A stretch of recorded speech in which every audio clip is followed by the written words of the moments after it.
Hello students, welcome to online classes.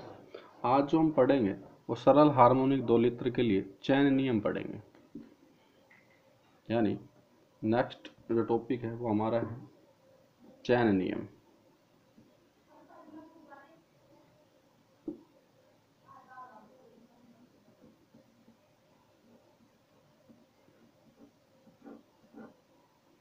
यानी selection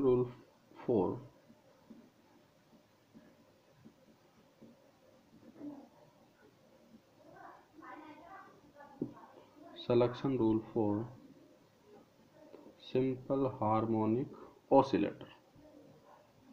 clear है? यानी selection rule 4 simple harmonic oscillator हमें पढ़ना है। देखो, सरल हार्मोनिक जो दोलित्र है उसमें द्विपरमाणु अणु के ऊर्जा स्तरों के लिए कंपन स्तरों में संक्रमण के लिए जो चैन नियम होता है, यानी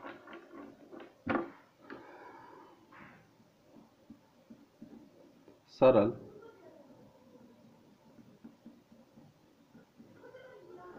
हार्मोनिक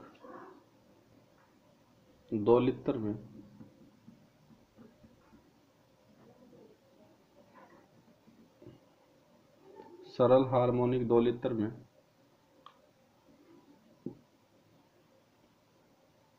एक द्विपरमाणु अणु के लिए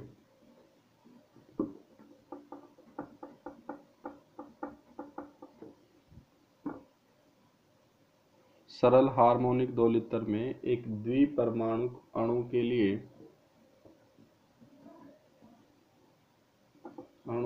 या अणु के ऊर्जा स्तरों के लिए विभिन्न कंपन स्तरों में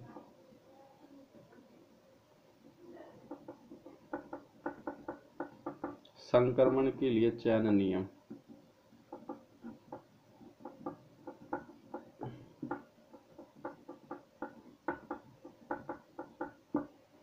संक्रमण के लिए चैन नियम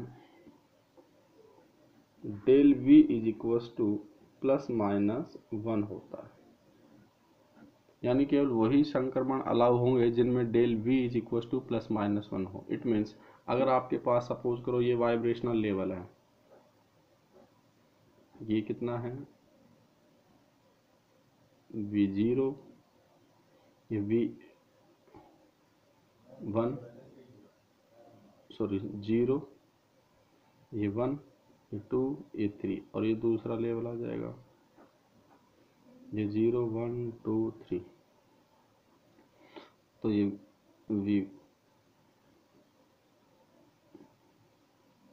N1 और ये क्या आ जाएगा N2। तो देखो 0 से 1 में अलाउड है, 1 से 2 में अलाउड है, यानी ±1 होना चाहिए।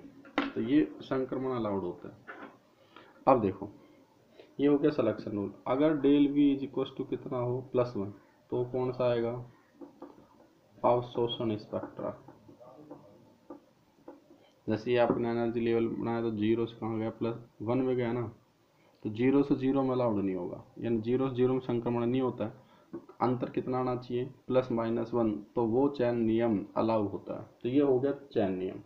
अगर del V is equal to का अंतर कितना है -1, तो वो कौन सा हो जाएगा उत्सर्जन स्पेक्ट्रम के लिए। अच्छा अब बताओ, हम जानते हैं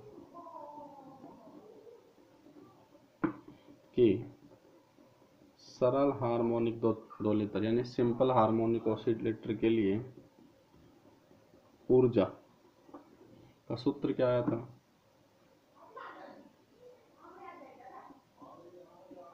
EV is equal to V + ½ h/μ, और ये किस में था जूल में। अगर आप तरंग संख्या के रूप में ले लो, यानी फ्रीक्वेंसी को किस में ले लो, यानी E bar is equal to, अगर आप लिखते थे तो क्या लिखोगे V + ½ OSE बार, और ये किस में आ जाएगा सेंटीमीटर। तो बात एक ये भी एनर्जी का फॉर्मूला, ये भी एनर्जी का फॉर्मूला, ये जूल के टर्म्स में और ये किस में है सेंटीमीटर तरंग संख्या के रूप में। तो मैंने ये फॉर्मूला यूज करना है, कोई सा ही कर लो तो एक ही बात है। अगर आपके पास यदि दो पास पास ऊर्जा, ये दो पास पास ऊर्जा को कंपन क्वांटम संख्या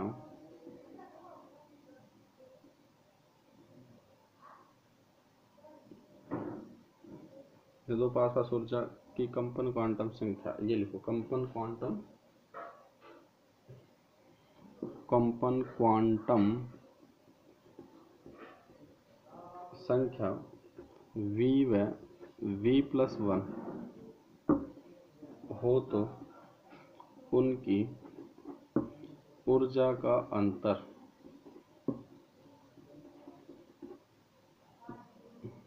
निम्न होगा। ऊर्जा का अंतर क्या होगा? निम्न। कैसे कैलकुलेट करोगे देखो, तो E v+1 से किस में जा रहा है? v में। तो देखो कैसे करोगे, यानी जहां भी v है उसकी जगह क्या लिख दो? v+1। तो देखो दो का अंतर निकालना है तो पहले आपको क्या करना पड़ेगा? अंतर के लिए E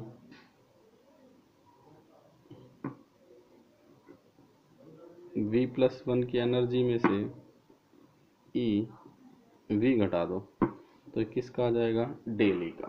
तो ये अंतर, अब मैं यहाँ से डेल E कैलकुलेट कर रहा हूँ, तो डेल E v+1 यहाँ रखो, तो v+1 करोगे तो v की जगह क्या रखोगे? 1 v+1 प्लस किस में आएगा? हाफ, और ये लिखा मैंने h भी माइनस v, तो v की जगह v रहेगा तो v प्लस हाफ h भी। अब देखो क्या करना है, अब इसमें क्या करो आप? एलसीएम ले लो 2 का। जैसे 2 आप एलसीएम लोगे तो ये 2 से मल्टीप्लाई हो जाएगा, तो 2v+2 कर सकते हो कि नहीं कर सकते? चलो करते हैं।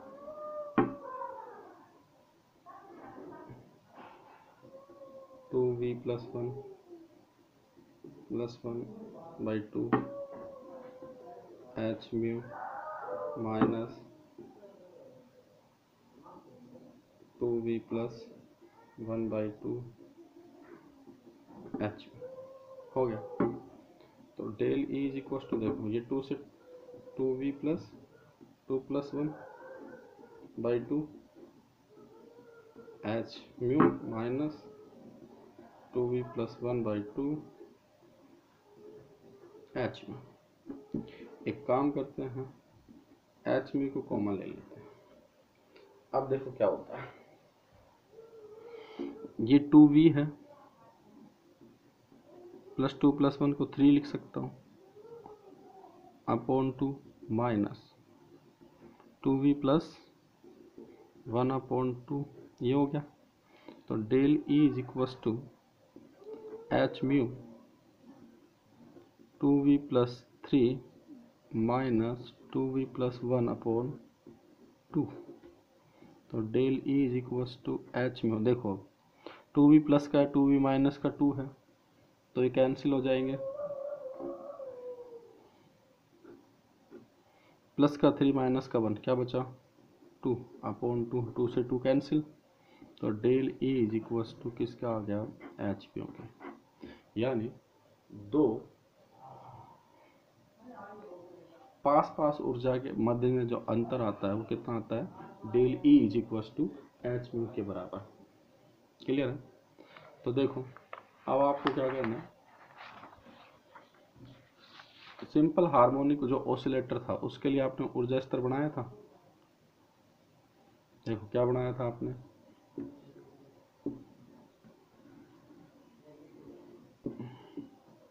इधर तो एनर्जी चल रही थी, यहाँ पे बंद दूरी, ये क्या है? बंद दूरी, और और ये आपने बनाया। यहाँ आर ई क्यू अंतरानाभिकीय दूरी जीरो, तो यहाँ मैंने लिखा v equals to 0, v equals to 1, v equals to 2, v equals to 3। अब ध्यान देना, दो के मध्य ऊर्जा अंतर किसके इक्वल आया है, दो कोई भी लगा लो, एच म्यू के बराबर आया। और ये जो है इस स्पेस ये बिल्कुल समान रहेंगे। अच्छा, v बराबर 0 पर एनर्जी कितनी होगी, h/2, या इसको ओमेगा वर्सी बाई 2 लिख सकते हो। इसका क्या लिखोगे, 3/2 एच म्यू, ये 5/2 एच म्यू, और ये 7/2 एच म्यू। क्लियर है? तो ये है selection rule for simple harmonic oscillator के लिए।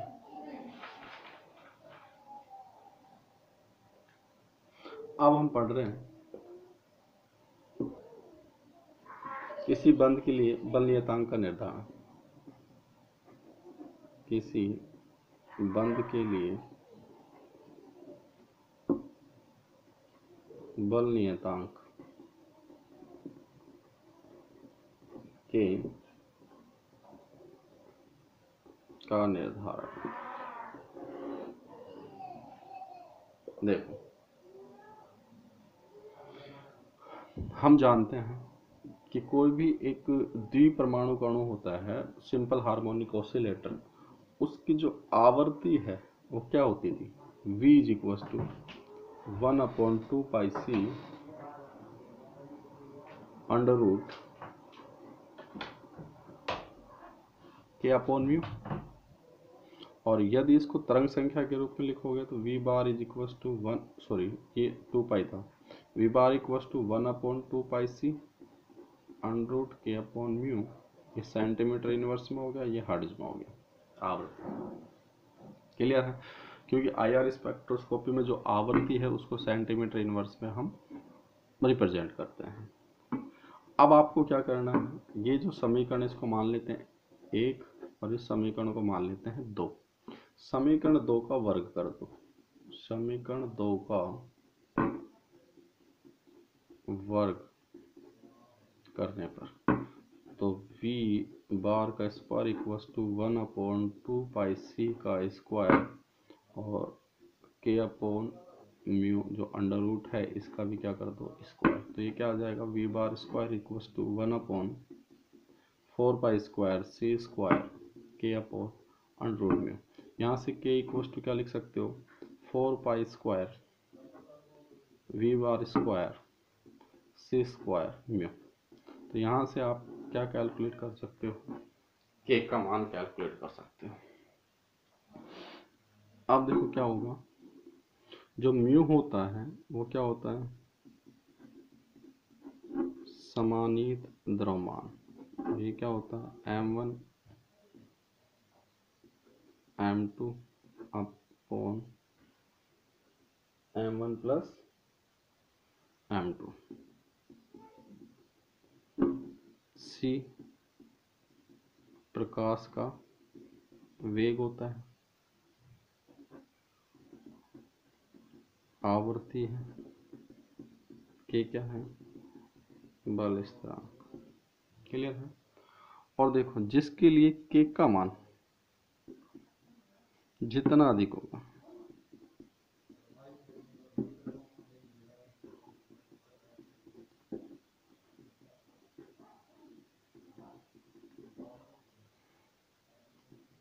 उसकी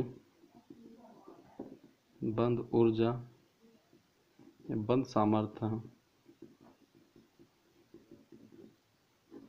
उतनी ही अधिक होगी।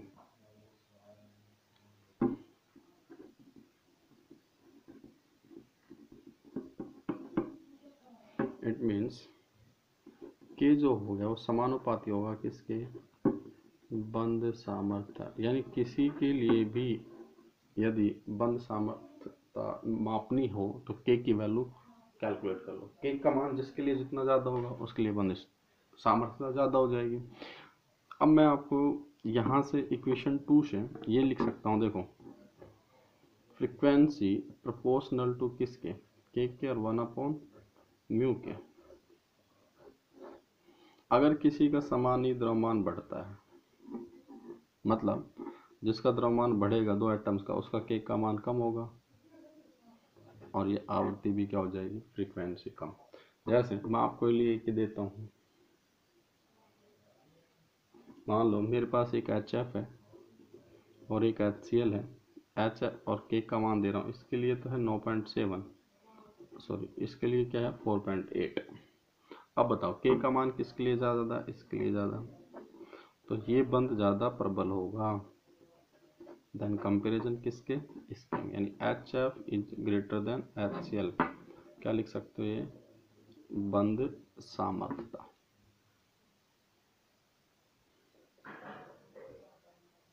क्लियर, तो यही बंध सामर्थ्य। तो फ्रीक्वेंसी, अब देखो द्रव्यमान बढ़ेगा, आप जैसे ये कैलकुलेट कर सकते हो, ये है CH और एक मैंने लिया CO, तो देखो ये तो कॉमन हो गया M1 M2 और H, तो इसका द्रव्यमान ज़्यादा है, तो जिसका समानीय द्रव्यमान ज़्यादा उसका K का मान कम होगा और K का मान, अब देखो यहाँ से फ्रीक्वेंसी की अगर बात करें तो फ्रीक्वेंसी किसकी कम होगी, जिसके म्यू का मान ज़्यादा होगा उसकी फ्रीक्वेंसी कम होगी।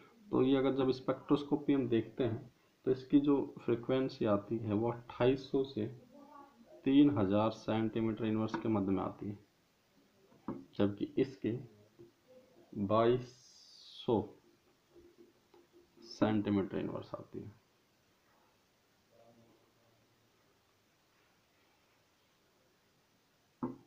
तरंग संख्या, तो इसकी तरंग संख्या कितनी आई, इतनी, और इसकी इतनी।